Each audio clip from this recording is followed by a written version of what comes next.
Hello my dear children, in this video we'll be discussing note writing techniques. There are 4 different techniques of writing notes. They are topicalizing, copying, transcribing and schematizing. So the very first one is topicalizing. Under this there are few points which we'll be discussing. First one, topicalizing refers to writing down a word or phrase to represent a section of the text. इसका मतलब क्या है, specifically आप उस particular section को या text को explain कर रहे होते हैं या उस पर्टिकुलर जो राइटिंग आपको जो दिया गया है, राइटअप दिया गया है, उसके बारे में आप एक्सप्लेनेशन दे रहे होते हैं या आप पॉइंटर्स लिख रहे होते हैं. Read the passage carefully and identify the central idea, the main points and important supporting details. जो आपकी उस पर्टिकुलर टॉपिक को या पैसेज को ईजिली आपको अंडरस्टैंड करवा सके थ्रू योर पॉइंट्स. आपको उसका सेंट्रल आइडिया आइडेंटिफाई करना है, मेन पॉइंट्स निकालने हैं और उसके इंपॉर्टेंट सपोर्टिंग डिटेल्स जो हैं उनको एक्सेस करना है through your reading. As the name itself signify and suggests, topicalizing, this simply means specific किसी टॉपिक के बारे में बात हो रही है, उसी के बारे में आप पॉइंटर्स बना रहे हो. Third is rephrase them. आप उसको दोबारा से रीफ्रेज करोगे अपनी खुद की लैंग्वेज में without changing the meaning of the text. Fourth, write the topic, main points and supporting details as they appear in the text. जिस तरह से वो टेक्स्ट में आ रहा है आपको उसी तरीके से उसका टॉपिक लिखना है, उसके मेन पॉइंट्स लिखने हैं और उसकी सपोर्टिंग डिटेल्स को लिखना है. ठीक है. Fifth, use a word or phrase to represent sentences and entire sections of the text. Rather than writing bulky sentences or the whole of the sentences from the text, it is better to use small phrases or word to represent such sentences or situations. इसमें one word substitution बहुत बड़ी help होती है. अगर वो किसी specific profession या zoological या बायोलॉजिकल किसी रेफरेंस को किसी कॉन्टेक्स्ट में बात कर रहा है तो आप इजीली उसको यहाँ पे रेफर करके पुट कर सकते हो. Next is use a word while rephrasing unnecessary और redundant words should be removed. जब आप उसको रीफ्रेज कर रहे हो, that is you are rewriting it in your own words, just remember उसमें से अननेसेसरी वर्ड्स को हटाना है प्लस रिडंडेंट वर्ड्स जो रिपीटेटिव हैं उन वर्ड्स को हटाना है. ठीक है. And this makes it easy for you to access your the whole of the writeup which you have put in. And इसमें आपका टॉपिकलाइजिंग जो एक टेक्निक है वो आप उसमें अ बिग सक्सेस हो जाता है आपका the moment you put it on the paper. Next is copying. As the name itself signifies, copying means किसी जो भी डेटा आपके पास है उसको आप कॉपी कर रहे हो तो वो एग्जैक्टली उसका ट्रू कॉपी होगा. राइट. मिरर इमेज जिसे बोलते हैं या आपका खुद का रिफ्लेक्शन जैसे हम बोलते हैं. तो similarly it is copying of the text being provided to you. किस तरह से? Let's read this. Copying refers to writing down verbatim what is written. Verbatim simply means as it is. What is being said is being written. तो यहाँ पे बात हो रही है copying refers to writing down verbatim what is written. जो लिखा गया है आप उसको वैसे का वैसा पुट कर रहे हो. Unnecessary usage of your own ideas and your suggestions, please don't go with it. ठीक है. Second, if you have scribbled down notes in a hurry, obviously at times it happens कि हम notes फटाफट कोई dictate कर रहा है या बोल रहा है तो हम उसको जल्दी से स्क्रिबल कर लेते हैं पेपर पे या कॉपी पे या जॉट डाउन कर लेते हैं in a hurry. But it might be a possibility कि उस मोमेंट पे अगर आपको कोई पढ़ने के लिए बोल रहा है उसे तो आप उसको रीड नहीं कर पा रहे हो because it's not that nicely written and it's not clearly understandable. But the moment you reach home you can sit back and simply recopy them if needed. Okay. Copying them also helps you learn and remember what you wrote. होता क्या है यहाँ पे simply ये है कि जो बोला गया उसको आपने लिखा, उस लिखे हुए को आप दोबारा से कॉपी कर रहे हो योर सो टू से you're recopying it. वो पॉइंटर्स कौन से हैं? वो आपके खुद के लिखे हुए थे जिनको आप कॉपी कर रहे हो so that it becomes easy for you to understand what you have written if it's not in a good handwriting. And even this is going to help you in recalling and remembering and learning the points written by you wherever and whenever required. Let's move to the third one, transcribing. इसमें आता है transcribing is writing down verbatim. मैंने आपको पहले भी बताया verbatim का मतलब exactly as it was spoken और रिटन. जैसा बोला गया या लिखा गया उसको एग्जैक्टली वैसा ही लिखने के लिए आप क्या बोलते हैं, उसको वर्बेटिम बोलते हैं. What is, so transcribing is writing down verbatim what is said as it is, what is said or written, you're putting it as it is. Fourth one, schematizing. Scheme, जैसे स्केमेटाइजिंग का मतलब कि स्कीम, एक strategically आप किसी चीज़ को put करते हो उसको स्केमेटाइजिंग बोलते हैं. इसके अंडर आपके कुछ पॉइंट्स है, let's read them. Schematizing refers to organizing notes in the form of tables and diagrams for accurate and easy read back. Schematizing किसको रेफर करता है? नोट्स को आपने इतना ऑर्गेनाइज तरीके से लिखा है कि वो टेबल्स के फॉर्म में या डायग्राम्स के फॉर्म में आपके सामने है, और उसका आपने एकदम एक्यूरेट तरीके से और ईजी तरीके से आपने उसको लिखा है, so that when ever required आप इसको पढ़ सकें. Okay. Second, scientific and technical text may contain information in the form of figures, classification, contrasts, processes and so on. Yes, जब आप साइंटिफिक स्टडी करते हो या कोई टेक्निकल आस्पेक्ट के बारे में डिस्कस करते हो तो उसमें बहुत सारी इन्फॉर्मेशन ऐसी होती है जो इन द फॉर्म ऑफ फिगर्स होती है, या उसको क्लासीफाइड तरीके से बताया गया होता है, या कंपैरिजन्स की गई होती हैं, या वेरियस प्रोसेसेस के बारे में बात किया गया होता है कि वो चीज़ किस तरह से हुई, एंड मैनी अदर थिंग्स. सो इन चीज़ों को आप स्केमेटाइज करते हो, एक सिस्टमैटिक तरीके से ऑर्गेनाइज करते हो notes. So here one more thing we can talk about that. This becomes easy, and it makes easy for us to organize notes in the form of tables and diagrams for accurate and easy read back, as we have read this initially also. And the choice of non-verbal method largely depends on the nature and kind of text. आपको ये चीज़ ज़रूर देखना पड़ेगा कि किस तरीके का text आपको प्रोवाइड किया गया है. वो टेक्निकल, अगर टेक्निकल या साइंस से रिलेटेड है तो उसके अंदर क्या होगा, आपके फिगर्स और क्लासिफिकेशंस बहुत आते हैं, फॉर्मूलाज वगैरह होते हैं, तो आपको वो देखना पड़ेगा कि वो किस तरीके का है और उसमें आपको कौन सा मेथड यूज़ करना है. So you need to think before you are drafting your note. Okay. Now let's move to the next topic, that is techniques of note making. Taking notes while listening to lectures and talks is an important academic activity. Why?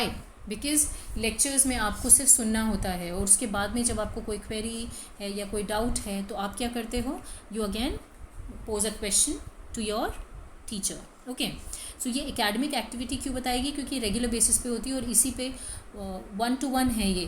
When you are there in the classroom you are listening, absorbing things at that point of time, and उसको उसी तरह से आप अपने paper पे भी put करते हो. ठीक है. So this is one of the academic activity which takes place because you need listening, it requires listening and the lectures being told to you, given to you in the class, and you discuss about that with your friends also. The listeners have to filter information and adopt a strategy that helps to understand the lecture quickly. Yes, when the teacher is explaining something in the class, you need to focus on the important aspects what she is explaining, because हर चीज़ हम paper पे नहीं लिख सकते हैं. तो हम क्या करते हैं, उनमें से अपने खुद के using your brain wisely and intelligently आप क्या करते हो, whatever you are listening उसमें से इंपॉर्टेंट थिंग्स को एब्जॉर्ब करते हो और वही चीज़ आप अपने नोटबुक में लिखते हो. ठीक है. Effective note making techniques include 4 steps जो बहुत इंपॉर्टेंट हैं. Children, you need to remember them. First is obviously listening, then you have filtering. जैसे हम सीव मतलब छलनी में से जब कुछ भी छानते हैं तो क्या होता है, जैसे सपोजिंगली आप you are sieving out the milk और द टी, तो टी लीव्स पीछे रह जाती हैं, the liquid form you have it in your mug. Similarly जब आप लिसन कर रहे हो और उसको जब फिल्टर करते हो तो उसमें से सिर्फ उतना ही अपने पास रखते हो जितना इंपॉर्टेंट है, बाकी सबको एज वेस्ट डिस्पोज कर देते हो. पैराफ्रेजिंग. पैराफ्रेजिंग क्या है, पैराग्राफ फॉर्म में आप उसको पुट करते हो, किस तरह से आपको लिखना है, आपको क्या क्या इंपॉर्टेंट आस्पेक्ट्स हैं, प्लस उसके अंदर आपको टॉपिक्स के बेसिस पे आप अलग अलग पैराग्राफ्स, जैसा आपके सामने एक डिज़ाइन या पैटर्न बन जाता है कि इस पैराग्राफ में ये बात हो रही है, सेकंड पैराग्राफ में इसके बारे में बात हो रही है. So you get to understand कौन कौन से टॉपिक्स किस तरह से एक टॉपिक को अलग अलग तरीके से एक्सप्लेन किया जाता है, बिकॉज सिर्फ एक ही टॉपिक के बारे में बात नहीं हो रही होती, उससे और भी रिलेटेड टॉपिक्स होते हैं जो एक मेन टॉपिक को एक्सप्लेन कर रहे होते हैं. And finally you are noting them down. Okay, so the very first one is listen. Follow the 10 thumb rules for good listening and apply active listening techniques for better comprehension. आपके there are 10 thumb rules which when we talk about good listening, in that apply your active listening techniques. उसके अंदर आपके जो 10 rules हैं, you have we'll be discussing that in the chapter. We have it for you in this unit itself, that is listening. In that you learn how to apply those active techniques when it comes to better comprehension or comprehending of the text being provided to you. Listen carefully to the verbal message to identify its purpose and scope. आपको ये गौर से सुनना होगा, जो verbal message आपके सामने बोला जा रहा है उसमें आपको गौर से सुनना होगा और आइडेंटिफाई करना होगा वो उसके पीछे पर्पस क्या है, उसका स्कोप क्या है. Identify different modes and styles of delivery. वो किस तरीके से बोला गया, किस मोड को यूज़ करके बोला गया और उसका स्टाइल ऑफ डिलीवरी क्या है. That is reading style, conversational style, informal style, rhetorical style and so on. That is, it is whether it is for the audience, whether it is in an informal style, और वो या एक conversation जैसा है, आपस में जैसे लोग बात कर रहे हैं, या dialogue form जैसा है, या reading style है कि एक story जैसा आप उसको read कर रहे हो. तो ये आपको देखना होगा किस तरीके का style of delivery है. Fourth, deduce meanings of words and phrases from their context and infer relationships. We have discussed this point initially also कि आपको words के meanings निकालने हैं, उसके बाद उन और phrases के भी meaning deduce करना है, and उसके बाद में आपको उसको किस context में वो बोला गया है उसको आपको relate करना है. ठीक है, ये पूरा text जो भी आप पढ़ते हो, आप before drafting the notes you need to take into consideration why and what's the purpose behind writing it and how you need to put down the important points, and उन points को फिर आप notes की तरह कैसे लिखेंगे. तो वो relationship create होना बहुत ज़रूरी है. So just make it a point कि you are coherently working on these aspects. Recognize key terms related to the subject of the lecture. जो भी lecture आपके सामने बोला गया है उसमें आपको देखना पड़ेगा, because you are listening. तो आप जब सुन रहे हो तो आपको देखना उसमें से की टर्म्स कौन से हैं जो बहुत इंपॉर्टेंट हैं और जो आपके नोट मेकिंग में आपको हेल्प कर सकते हैं, बिकॉज आपको फिर उसमें पूरे सेंटेंसेस नहीं लिखने पड़ेंगे, because you are not allowed to write the sentences. यहाँ पे आपको पॉइंटर्स बनाने हैं, वो भी नोट मेकिंग के लिए. तो जब नोट मेकिंग कर रहे हो तो हम सब कुछ नहीं लिख रहे होते, स्पेसिफिक पॉइंट्स लिख रहे होते हैं, specific aspect of that text लिख रहे होते हैं. ठीक है. Sixth, recognize function of stress and intonation to signal information structure. Yes, कहाँ पे वर्ड्स में स्ट्रेसेस हैं या वहाँ पे इंटोनेशंस यूज़ किए गए हैं, वो आपको देखना पड़ेगा कि वो किस एक स्पेसिफिक इन्फॉर्मेशन को या किसी स्ट्रक्चर को सिग्नल कर रहे हैं कि नहीं है, या कोई इन्फॉर्मेशन एक्स्ट्रा आपको प्रोवाइड कर रहे हैं कि नहीं कर रहे, ये आपको रिकॉग्नाइज करना पड़ेगा. और वो किस तरह से फंक्शन कर रहे हैं सेंटेंस में, कि वो किस पर्पज़ से और किस तरीके से डिज़ाइन किया गया है या बोला गया है. Seventh, recognize function of non-verbal cues as markers of emphasis and attitude. Yes, you need to take into consideration कि कुछ ऐसे non-verbal cues भी आपके सामने होते हैं जो emphasize करते हैं कुछ attitude या किसी एक specific aspect को, वो आपको recognize करना बहुत ज़रूरी है while listening. Okay? Interpret the oral message with reference to oral conventions followed by the speaker. Obviously आपको ये गौर से समझना पड़ेगा कि जो आपके सामने मैसेज डिलीवर हो रहा है वर्बली, उसको आप easily in reference to the oral convection, वो किस तरीके से कितनी कन्वेक्शन के साथ बोला गया है और वो स्पीकर ने किस तरह से बोला है, ये आपको ध्यान रखना बहुत ज़रूरी है. So just make it a point when you are listening to the speaker, you need to be very attentive and focused. Okay, so that you absorb the important points from that and you put it down in your notebooks. Second आता है आपका after listen is to filter. Do not try to write everything. हर कुछ नहीं लिखना, जैसे मैंने आपको बोला पॉइंटर्स बनाने हैं, तो you don't have to write everything. Filter the information received. जो भी आपके पास इंफॉर्मेशन आई है उसमें से इम्पॉर्टेंट चीज़ों को आप फिल्टर करके अपने नोटबुक में जॉट डाउन करेंगे.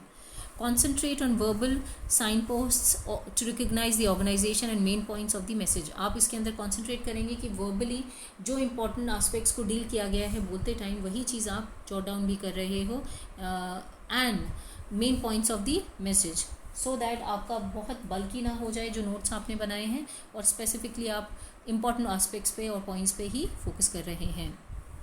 Identify, this is the fourth point, identify relationships among units within the speech. that is main points, supporting points, minor points, generalizations, hypotheses, illustrations and so on. This simply shows you need to create the coherence between all of these. ऐसा नहीं है कि आपने main points put किया, उसका next आपने कुछ supposingly you are writing something related to the first topic, जो फर्स्ट पैराग्राफ है so to say, उस फर्स्ट पैराग्राफ में सपोजिंगली फेमिनिज्म की बात हो रही है या चाइल्ड लेबर की बात हो रही है, ठीक है, तो चाइल्ड लेबर के अंदर अगर वो बता रहे हैं कि कौन सा एक स्पेसिफिक स्टेट है जहाँ बहुत ज़्यादा होता है, तो आप क्या करेंगे, उसका एक मेन पॉइंट ड्राइव करेंगे कि वहाँ पे किस चीज़ के बारे में बात हो रही है, फिर उसके सपोर्टिंग पॉइंट्स जो उसको जस्टिफाई कर रहे हैं कि वो कौन से स्टेट्स हैं, फिर वो स्टेट्स के अंदर कौन से स्पेसिफिक डिस्ट्रिक्ट्स के बारे में अगर कुछ बताया या किस तरीके का चाइल्ड लेबर हो रहा है वो बताया, तो वो उसके अदर पॉइंट्स आ जाएंगे. तो इस तरह से आप बाइफिकेट करते हुए पूरा एक स्ट्रैटेजिकली आप उसको एक स्कीम की तरह पुट करेंगे एंड उसके बीच में एक रिलेशनशिप मेंटेन करते चलेंगे सो दैट आपके पॉइंट्स एब्सर्ड ना लगें और अनआइडेंटिफाइड ना हो. फिफ्थ, लुक आउट फॉर की phrases and signal words. Always look for की फ्रेजेस, जो उनको जो होल ऑफ द आइडिया को अगर एक्सप्लेन कर रहे हैं कुछ फ्यू फ्रेजेस में आपके राइटअप को which has been given to you, तो आप please make it a point कि आप उसको की फ्रेजेस पे फोकस करें और सिग्नल वर्ड जो उसको इंडिकेट कर रहे हैं कि उसका आइडिया क्या है वो वर्ड्स उसके अंदर नोट मेकिंग में डेफिनेटली यूज़ करें. Sixth, identify the role of discourse makers. Always identify कि वो किस पर्पज से बोला गया है, लिखा गया है, और या उसकी कंटिन्यूटी मेंटेन करते हुए कि you are finding the correlation between all the aspects and the things being discussed in the text. Seventh, identify the main points. Obviously बहुत important है कि main points को आप understand करें और उनको filter करते finally you get the main points with you. Next is paraphrase. In paraphrase, rephrase subtly after identifying the core information. Rephrase करेंगे बहुत ही smoothly जो भी आपने आइडेंटिफाई किया, जो कोर इन्फॉर्मेशन आपके पास प्रोवाइड की गई है या तो आपको रिटन में मिली है या ओरल तरीके से मिली है, so the moment you get that आपने उसको रीफ्रेज करना है और अपनी खुद के वर्ड्स में लिखना है, बट उसका सेंट्रल थीम या आइडिया चेंज नहीं होना चाहिए. Second point, use appropriate words and phrases to express the central idea, main points and main supporting details. Yes, आप पैराफ्रेजिंग जब कर रहे हो तो आपको अप्रोप्रिएट वर्ड्स यूज़ करने हैं, फ्रेजेस यूज़ करने हैं जो आपकी सेंट्रल आइडिया या मेन पॉइंट्स को एक्सप्लेन कर रहा है, एक्सप्रेस कर रहा है या अंडरस्टैंड करवा रहा है, ठीक है. थर्ड है आपका, do not use full sentences. As I told you, it is a big no for full sentences. Keep it precise, keep it very clear while writing these such statements or so to say the pointers, और बहुत ही brevity के साथ आपको अपने इन points को put करना है. And finally you have the note. Jot down the core information after restructuring and rephrasing. Yes, आप जब restructuring कर चुके हो original write-up का या आपके सामने जो whatever you are listening, उसका restructuring जब हो गया है core information का और उसको रीफ्रेज कर लिया है, तो ये पहला आपका फर्स्ट जो आपका स्टेप है ये होगा. Second, use appropriate reduction techniques such as abbreviations and symbols to save time. Yes, it is very much required when you're jotting down the points. After that, when you have done the restructuring and rephrasing, it is very important to understand and you need to go with the appropriate usage of reduction techniques so that it becomes easy for you to put down the notes and वो बहुत ज़्यादा लेंदी ना होगा और आपका time consume नहीं करेगा, because your time is very much important for you too and you need to keep track of that time. Third, use subordinating techniques and suitable method of sequencing, that is numerals and numbers, decimalization and so on.